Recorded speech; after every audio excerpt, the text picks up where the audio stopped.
संकट में बॉलीवुड। नमस्कार, आप देख रहे हैं डिजिटल दंगल। आपके साथ मैं हूं प्राची पारशर। आज मैं ऐसा क्यों कह रही हूं कि बॉलीवुड पर क्या संकट के बादल मंडरा रहे हैं, तो इसे समझने के लिए दो बड़ी घटनाएं हैं जिनका जिक्र आज मैं आपके सामने करने जा रही हूं। पहली घटना है एक ऐसे स्टार से जुड़ी हुई जो बड़े पर्दे पर हमेशा हंसाने का काम करते रहे। 200 फिल्मों में काम किया है। कभी छोटा पंडित बनकर आपको गुदगुदाया तो कभी बंडिया बनकर अपने अतरंगी डायलॉग से आपके दिल को जीता। जी हां, मैं बात कर रही हूं राजपाल यादव की, जो पर्दे पर हंसाने का काम करते हैं, जो पर्दे पर आपको अपने अभिनय से अपना दीवाना बना देते हैं। वो राजपाल यादव, ऐसा क्या हुआ कि सलाखों के पीछे पहुंच गए, तिहाड़ जेल जाना पड़ा। ऐसा क्या हो गया कि राजपाल यादव के मामले के सामने आने के बाद पूरे बॉलीवुड को लेकर एक सवालिया निशान खड़ा हो गया। ऐसा क्या हो गया कि राजपाल यादव की मदद के लिए बड़े बड़े लोगों को सामने आना पड़ा। ऐसा क्या हो गया, राजपाल यादव जो 200 फिल्मों में काम कर चुके हैं, अचानक से उनको पैसों की तंगी हो गई। क्या बॉलीवुड में करोड़ों की फिल्में करने वाले, करोड़ों की फीस देने वाले स्टार्स के साथ भी ऐसा हो सकता है कि वो कर्ज लें और फिर कर्ज को चुका ना पाए? जी हां, ऐसा हुआ है राजपाल यादव के साथ। दरअसल 2010 में राजपाल यादव ने एक फिल्म बनाई थी। उस फिल्म का नाम था अता पता लापता, और इसके लिए राजपाल यादव ने एक लोन लिया था। यह लोन एक प्राइवेट कंपनी से लिया गया था और इसे चुकाने के लिए लगभग 5 करोड़ रुपए की जरूरत राजपाल यादव को थी। बार बार चेक बाउंस होते रहे। 5 करोड़ की जो रकम थी वो बढ़कर 9 करोड़ हो गई। मामला कोर्ट में गया। कोर्ट ने माना कि राजपाल यादव पैसे चुकाने में असमर्थ हैं, यानी कि पैसे चुका नहीं पा रहे हैं। राजपाल यादव बार बार डेडलाइंस देते रहे, बार बार कर्ज चुकाने का वादा करते रहे, लेकिन जब आखिरकार राजपाल यादव इस कर्ज को नहीं चुका पाए तो अभी राजपाल यादव को कोर्ट की तरफ से सरेंडर करने का आदेश हुआ और राजपाल यादव को जेल में जाना पड़ा। इसी के साथ शुरू हुई वो कहानी जो काफी गंभीर हो गई। कहानी ये कि क्या बॉलीवुड में, क्या किसी स्टार का, अभिनय करने वाले का, किसी एक्टर का ये हाल हो सकता है? और सवाल ये भी कि जब इस तरीके की घटनाएं सामने आती हैं तो क्या बॉलीवुड का कोई भी शख्स या बॉलीवुड का कोई भी एक्टर मदद करने के लिए आगे आता है? खैर, राजपाल यादव की चर्चा होने लगी तो एक एक करके राजपाल यादव की मदद के लिए हाथ आगे बढ़ने लगे। राजनीतिक जगत से भी उनको मदद का ऑफर दिया गया, पैसे दिए गए और अब बाकायदा परिवार ने स्टेटमेंट जारी करके ये बताया है कि हां, अब सब कुछ ठीक है, परिवार को मदद मिल रही है, राजपाल यादव को मदद मिल रही है। राजपाल यादव को सबसे पहले जो मदद है वो सोनू सूद की तरफ से ऑफर की गई। फिर सलमान खान, अजय देवगन जैसे जो बड़े स्टार्स हैं वो आगे आए और उन्होंने राजपाल यादव के इस मुश्किल वक्त में उनका सहारा बनने की कोशिश की। अब बहुत जल्द राजपाल यादव जेल से बाहर आ जाएंगे, लेकिन सवाल यही है कि क्या फिल्में ना चलने की वजह से कोई भी एक्टर बैंकरप्ट हो सकता है? क्या ऐसा भी हो जाता है कि इतने पैसे नहीं रहते एक्टर के पास, राजपाल यादव जैसे एक्टर के पास, कि वो जो कर्जा उन्होंने लिया है वो चुका पाए? कई डायलॉग हैं राजपाल यादव के जो आपको याद होंगे। मैं आपको याद दिलाऊं, कई बार, कई मौकों पर, कई मंचों से कह चुके हैं कि जब तक बुरा वक्त नहीं आता, जब तक आपके हाथ पैर चल रहे हैं। यानी इस डायलॉग के जरिए वो ये समझाने की कोशिश कर रहे थे कि जब तक आप मेहनत करना जानते हैं, आप पर बुरा वक्त नहीं आता, भगवान आपको बुरा वक्त नहीं दिखाता। लेकिन अब देखिए, वही राजपाल यादव जेल में हैं, सलाखों के पीछे हैं और एक एक पैसा जुटाने के लिए मजबूर हो गए।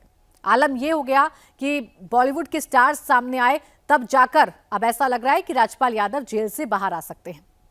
ये वो राजपाल यादव हैं, इनकी फिल्में आपको पता होंगी। गरम मसाला, मुझसे शादी करोगी, हंगामा, फिर हेरा फेरी, चुप चुप के, भूल भुलैया, ढोल, पार्टनर, भागम भाग, क्रेजी 4, भूतनाथ, जुड़वा, टोटल धमाल, इन तमाम फिल्मों में राजपाल यादव ने काम किया है और एक एक रोल उनका आइकॉनिक रहा। एक एक रोल में राजपाल यादव बेहतरीन साबित हुए, हंसाने के मामले में एकदम बेहतरीन साबित हुए राजपाल यादव। और क्या आपको ये पता है कि वही राजपाल यादव हैं जो राजनीति में भी अपना जो हाथ है वो आजमा चुके हैं? याद कीजिए, उत्तर प्रदेश में 2017 के विधानसभा चुनाव होने थे और उससे ठीक पहले 2016 में राजपाल यादव ने एक पार्टी बनाई थी, क्योंकि राजपाल यादव उत्तर प्रदेश के ही रहने वाले हैं। शाहजहांपुर के एक छोटे से गांव में राजपाल यादव का जन्म हुआ था। इसके बाद फिर एक्टिंग की पढ़ाई करने के लिए वो बाहर निकले और फिर एक्टिंग की दुनिया में उन्होंने अपना नाम कमाया। लेकिन 2016 में राजपाल यादव को लगा कि उत्तर प्रदेश में राजनीति कर सकते हैं। 2017 के चुनावों में पार्टी बनाकर कैंडिडेट्स भी उतारे, लेकिन पूरी तरीके से राजपाल यादव को हार का सामना करना पड़ा, जिसकी वजह से उन्होंने राजनीति को हमेशा के लिए छोड़ दिया। खैर, अब राजपाल यादव की तो मदद हो रही है और ऐसा लग रहा है कि राजपाल यादव बहुत जल्द अब जेल से बाहर आ सकते हैं। लेकिन दूसरी बड़ी खबर जो बॉलीवुड से निकल कर आई वो चौंकाने वाली है। सवाल यह है कि क्या दाऊद वाला मॉडल फिर से बॉलीवुड में अपनाने की कोशिश की जा रही है?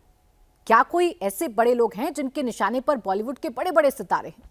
ऐसा मैं क्यों कह रही हूं, आपको कुछ घटनाएं बताती हूं। हाल ही में आपको याद होगा, मशहूर डायरेक्टर रोहित शेट्टी जो अपनी फिल्मों से कमाल करते हैं, उनके घर पर फायरिंग की गई थी, गोलियां दागी गई थी, उन्हें जान से मारने की धमकी दी गई थी। मुंबई पुलिस कार्रवाई कर रही है, कुछ आरोपियों को पकड़ा गया है, लेकिन मुख्य आरोपी अभी भी पुलिस की गिरफ्त से दूर है।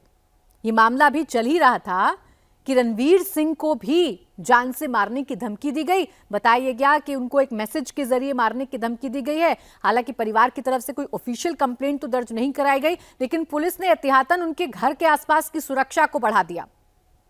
आयुष शर्मा जो कि सलमान खान के जीजा हैं, उनको भी जान से मारने की धमकी दी गई। करोड़ों रुपए की फिरौती मांगी जा रही है। याद कीजिए, ये 90 के दशक का वो वक्त आपको याद आएगा जब दाऊद इसी तरीके से मॉडल ऑपरेट किया करता था और बड़े बड़े फिल्मी सितारों से एक मोटी रकम वसूली जाती थी, हफ्ता वसूला जाता था, फिरौती वसूली जाती थी। कुछ ऐसा ही इस वक्त बॉलीवुड में हो रहा है। पुलिस के हाथ खाली है। पुलिस लगातार पता लगाने की कोशिश कर रही है कि इसके पीछे कौन है। एक नाम है जो सामने आता है, वो है लॉरेंस बिश्नोई। लॉरेंस बिश्नोई के गुर्गे लगातार मुंबई में सक्रिय हैं और एक एक करके बॉलीवुड के बड़े बड़े सितारों को निशाना बना रहे हैं, बॉलीवुड के बड़े बड़े सितारों को धमकी दे रहे हैं। ये क्यों कर रहा है लॉरेंस बिश्नोई? क्योंकि इससे पहले सलमान खान को लेकर भी कई बार धमकियों का मसला सामने आ चुका है, उनके पिता को लेकर भी धमकियों का मामला सामने आ चुका है, रोहित शेट्टी के घर पर तो फायरिंग हो चुकी है, रणवीर सिंह को धमकी का मामला सामने आ चुका है। क्या ये लिस्ट यहीं पर थम जाएगी या और भी बड़े बड़े सितारे हैं जो इन बदमाशों के निशाने पर हैं? ये सवाल है। सवाल ये भी कि मुंबई पुलिस कब तक पहुंचेगी, क्योंकि फिलहाल मुंबई पुलिस एक एक करके अपराधियों को पकड़ रही है, घटनाओं में शामिल लोगों को पकड़ रही है, लेकिन इसका मास्टरमाइंड कौन है ये अभी तक समझ में नहीं आ रहा है। इसलिए मैं कह रही हूं, संकट में है बॉलीवुड। बॉलीवुड के जो सितारे हैं वो इस वक्त संकट में हैं। कोई आर्थिक तंगी से जूझ रहा है तो किसी की जान पर खतरा मंडराने लगा है, कोई किसी की धमकियों का शिकार हो रहा है। पुलिस कार्रवाई का दावा तो जरूर कर रही है, लेकिन लॉरेंस बिश्नोई क्या वाकई में इतना बड़ा नाम बन चुका है अपराध की जगत का कि वो बड़े बड़े सुपरस्टार्स को डराने और धमकाने का काम कर रहा है? और क्या उसे पकड़ पाना इतना मुश्किल है? कितनी धमकियों के बाद, इतनी घटनाओं के बाद भी अभी तक लॉरेंस बिश्नोई तक हाथ नहीं पहुंच पाए हैं, उसके गुर्गों तक हाथ नहीं पहुंच पाए हैं। आपको याद होगा, पिछले साल की बात है, राजनेता की हत्या कर दी गई थी, बाबा सिद्दीकी की हत्या कर दी गई थी, सरेआम उनको गोली मारी गई थी। उस वक्त भी पुलिस के हाथ पांव फूल गए थे, उस वक्त भी आरोपियों को पकड़ने के लिए पुलिस के पसीने छूट गए थे। और अभी भी रोहित शेट्टी के घर पर फायरिंग का जो मामला है, पुलिस उसे पूरी तरीके से क्रैक नहीं कर पाई है।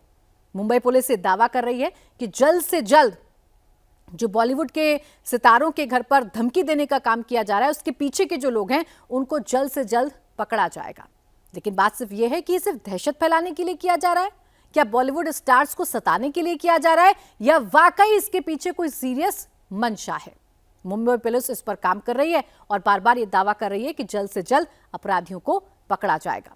देखना यह होगा कि बॉलीवुड पर जो इस संकट के बादल छाए हुए हैं, ये कितनी जल्द छटते हैं। सवाल यह है कि क्या बॉलीवुड निशाने पर है, और अगर निशाने पर है तो इसके पीछे कौन है? इसी के साथ डिजिटल दंगल में आज के लिए बस इतना ही। आगे फिर आपसे मुलाकात होगी कुछ नए मुद्दों के साथ।